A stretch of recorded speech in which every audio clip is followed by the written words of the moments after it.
تو فوج کو جب ٹارگٹ ایک بنایا گیا تو ظاہر ہے کہ اس وقت جو لڑائی ہے وہ پی ایم ایل این کی فوج سے چل رہی ہے. تو ایسا ہی نظر آتا ہے کہ یہ جو کیمپین ہے, یہ جو تحریک ہے, یہ تو پی ایم ایل این کی ہے. تو اس صورتحال میں بلاول بھٹو پیچھے کھڑے ہوئے نظر آتے ہیں. تو کیا پیپلز پارٹی کو اس بات کا احساس ہے؟ حالانکہ پیپلز پارٹی تو اینٹی اسٹیبلشمنٹ کی جماعت جو اپنے آپ کو کہتی بھی اور کہا بھی جاتا ہے, وہ تو یہ کہتے ہیں کہ ان کے کندھوں پر اتنے شہداء کا برڈن ہے جن کے بارے میں کہا جاتا ہے کہ ان کو اسی طریقے سے مروایا گیا. تو اس کے باوجود وہ اتنا اس طریقے سے ٹارگٹ نہیں کرتے اسٹیبلشمنٹ کو, فوج کو, جس طریقے سے اس وقت پی ایم ایل این کی طرف سے کیا جا رہا ہے. گو کہ قربانیاں ان کی بہت زیادہ ہیں. پی ایم ایل این کی قربانی کوئی ایسا جو ہے وہ پیپلز پارٹی کی طرح کوئی شہید ہونے کی یا جان چلے جانے کی بات نہیں ہے, لیکن اس کے باوجود ہمیں یہ جو ہے یہ ایک نظر آ رہی ہے, یہ تفریق نظر آ رہی ہے. تو بلاول بھٹو جو ایک اپنی سیاست میں جو مریم نواز ہیں وہ تو وزیر اعظم کی کینڈیڈیٹ کے طور پہ نظر آ رہی ہے. بلاول بھٹو کیا وزیر اعظم کے کینڈیڈیٹ کے طور پر ان کے بالکل شانہ بشانہ نظر آ رہے ہیں, ویسا ہی ان کی کوریج ہو رہی ہے, ان کا بھی نیریٹو ویسے ہی سامنے آ رہا ہے. یہ دراصل پیپلز پارٹی کے دیکھنے کی بات ہے. ایک اور اہم بات یہ ہے کہ بہت حیرانی کی بات ہے کہ اس وقت جو ہے وہ سب جانتے ہیں کہ ملک میں مہنگائی بہت زیادہ ہے. اگر all parties P D M movement جو ہے, اگر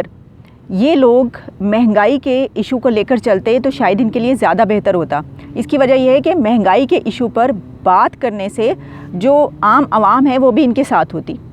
ظاہر ہے کہ عوام اسی وقت ساتھ ہوگی جب آپ ان کے ایشوز پر بات کریں گے. تو بات ٹرن ہو گئی ہے, بات جو یہ اینگل ہے وہ چلا گیا فوج کی جانب. تو اس سے نظر یہ آ رہا ہے کہ شاید پی ایم ایل این کے اندر جو ایک غصہ ہے یا ان کا وہ جو کہنا ہے وہ ایک مین ٹاپک بن گیا ہے. تو اگر مہنگائی کو اور جو کچھ وہ باتیں کر رہے ہیں بے روزگاری کو, اس طرح کے ایشوز پر جن پر قابو نہیں پایا جا سکا, اگر ان پہلوؤں کو ایشو بنایا جاتا, ان پر بات کی جاتی, تو شاید جو عام عوام ہے وہ بھی ان ساتھ دیتی. لیکن ایک اور بات بھی ہوتی اس کی وجہ سے ایک اور بات ہوتی کہ ہو سکتا ہے کہ یہ ایشو بنانے سے, مہنگائی کا ایشو بنانے سے جو فوج ہے اس کو بھی ایک یہ راستہ ملتا کہ ٹھیک ہے مہنگائی تو واقعی بہت ہو رہی ہے, تو یہ لوگ جو ہیں یہ باتیں صحیح کر رہے ہیں. تو آگے چل کر جو جماعتیں یہ چاہتی ہیں کہ اس طریقے سے جو ہے دوبارہ سے ان ہوا جائے تو وہ راستے بھی ہموار ہوتے, لیکن اس کے بجائے ایک اپوزٹ نیریٹو یہ ملا کہ فوج کو نشانہ بنایا گیا. تو میرا خیال ہے پی ایم ایل این کو دیکھنے کی, ان پارٹیز کو یہ بھی دیکھنے کی ضرورت ہے کہ آیا ان کی اسٹریٹجی یہ جو ہے یہ ٹھیک جا رہی ہے. کیونکہ اگر مہنگائی کا ایشو, اس طرح کے ایشوز لیے جاتے تو شاید ان کے اوپر یہ جو ایک تنقید کی جا رہی ہے کہ بہت زیادہ ٹکراؤ کی صورتحال جو پیدا ہو گئی ہے اس کی پی ایم ایل این ذمہ دار ہے, تو شاید یہ بھی نہ ہوتی. تو یہ بھی ایک بڑی اہم بات ہے. عمران خان صاحب کو, پی ٹی آئی کو اس تمام صورتحال سے فائدہ ہوا یا نقصان؟ میرا خیال یہ ہے کہ یہ کہا جا رہا تھا کہ ظاہر ہے کہ یہ دونوں, یہ جب ہوگا سب کچھ تو پی ٹی آئی جو ہے وہ بہت مشکل میں آ جائے گی. پی ٹی آئی اس وقت عمران خان نے جو ایک ہمیں نظر آیا, انہوں نے جب تقریر کی وہ بہت غصے میں نظر آئے. وہ تو خیر ایک ان کا انداز ہے کہ وہ اسی طریقے سے ہمیشہ سے بات کرتے ہیں, وزیر اعظم بن کے بھی وہ انہوں نے اپنا انداز بیان وہی رکھا ہے, وہ ویسے ہی بات کرتے ہیں. لیکن ہو سکتا ہے کہ اس سے پی ٹی آئی کو فائدہ ہو رہا. اس کی وجہ یہ ہے کہ اب جو باتیں کی جا رہی تھیں کہ پی ایم ایل این کے بیک ڈور رابطے ہو رہے ہیں اور فوج سے ملاقات ہوئی ہیں, جنرل فیض حمید سے ملاقات ہوئی ہے, جنرل باجوہ سے جو ہے وہ محمد زبیر ملے ہیں اور انہوں نے جو ہے وہ مریم نواز کے حوالے سے, ان کے مستقبل کے حوالے سے بات کی ہے. تو ظاہر ہے کہ پی ٹی آئی کو ایک خدشات ہو جاتے ہیں, بار بار ایسا ہوتا ہے کہ ایسا پتہ چلتا ہے تو پی ٹی آئی کی طرف سے ایسے بیانات آتے ہیں کہ اگر ایسا کچھ ہوا تو ٹھیک ہے پھر ہم بھی دیکھ لیں گے, یہ ہوگا وہ ہوگا. تو اس وقت پی ایم ایل این نے جب ایک جن سے بیک ڈور رابطے ہوتے تھے, جب ان کے اوپر ہی اتنا زیادہ بڑا جو ہے وہ حملہ کیا, تو اس کے بعد پی ٹی آئی کے لیے شاید یہ اطمینان بخش بات ہونی چاہیے کہ ٹھیک ہے اب ان دونوں کی لڑائی ہے, یعنی یہ کہ فوج کی اور پی ایم ایل این کی لڑائی ہے اور ہم سیف کھڑے ہیں. تو کیا پی ٹی آئی اس وقت جو ہے وہ محفوظ اس میں مقام پر کھڑی ہے کہ اس کو کوئی خدشہ نہیں ہے کہ اچھی بات ہے اب مزید لڑائی ہوگی تو ہمیں زیادہ موقع ملے گا, ہم اپنی ٹرم بھی پوری کر پائیں گے. پہلے تو یہ ہو رہا تھا کہ جی مہنگائی بہت زیادہ ہے, حکومت نہیں سنبھال پائے تو مڈ ٹرم الیکشن کروائی جائیں, سب کیا جائے. لیکن اس ٹکراؤ کی صورتحال میں تو ایک بات شاید ایک اینگل اس کا یہ ہے کہ پی ٹی آئی کو فائدہ ہو رہا ہے. لیکن یہ جو بات کہی جا رہی ہے کہ آگے آنے والے دنوں میں اب بات کر لیتے ہیں کیا ہونے جا رہا ہے, کہ اگر تو یہ حکومت یہ کرتی ہے کہ یہ بھی کہا جا رہا ہے کہ کچھ لوگوں نے مشورے دیے ہیں کہ کرونا ظاہر ہے کہ آگے سردیاں آ رہی ہیں اور مزید اس کی بہت بڑی لہر آئے گی، تو اس صورت میں ملک اگر جو ہے اس میں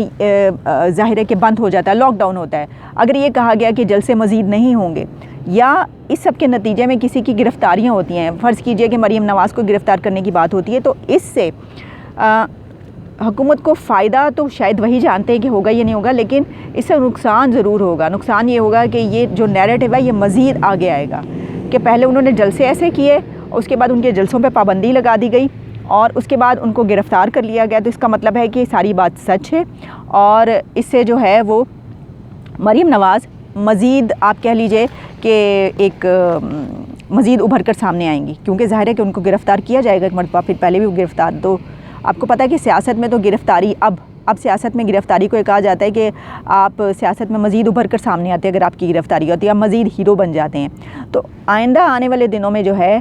وہ کیا ہوتا ہے، کیا جلسوں پہ پابندی ہوگی یا نہیں ہوگی، کیونکہ بہت حد تک ممکن ہے کہ پی ٹی آئی آگے جلسوں پر پابندی لگا دے، تو جلسوں میں پابندی کی صورت میں کیا یہ کیمپین رک جائے گی یا کیا ہوگا، یہ تو بہرحال آنے والے دن بتائیں گے۔ لیکن جو بات میں نے پہلے کہی تھی کہ اس سال کے آخر میں اور اگلے سال کے آغاز میں آپ دیکھیں گے کہ معاملات کہیں کے کہیں پہنچ چکے ہوں گے، اور ایک اور بات یہ کہ یہ بھی ممکن ہے کہ اگر آگے کوئی اور سیٹ اپ لایا جاتا ہے تو اس میں بھی عمران خان شامل رہیں، کیونکہ یہ بات یاد رکھیے گا کہ یہ ضروری نہیں ہے کہ ان جلسوں کے پریشر میں آ کے یا کسی اور چیز کے پریشر میں آ کے آگے اگلے سیٹ اپ میں جو ہے وہ کسی اور کو جو ہے کچھ بنا دیا جائے۔ ہو سکتا ہے بہت سی جماعتیں شامل ہوں اس میں، لیکن بہت حد تک ممکن ہے کہ موجودہ وزیر اعظم جو ہے عمران خان، انہی کو آگے بھی کچھ بنایا جائے، اگر کوئی اگلا کوئی اور سیٹ اپ آتا ہے، جو کہا جا رہا ہے کہ صدارتی نظام آئے گا یا کوئی اور آ جائے گا، لیکن بہرحال کچھ نہ کچھ تبدیل ضرور ہوگا۔ اور وہی ایک بات کہ اگر یہ پارٹیاں جو بنیادی ایشوز ہیں عوام کے ان کو لے کر چلیں اور ان کو لے کر چلتی تو شاید وہ اپنے مقاصد بہتر طریقے سے حاصل کر لیتی۔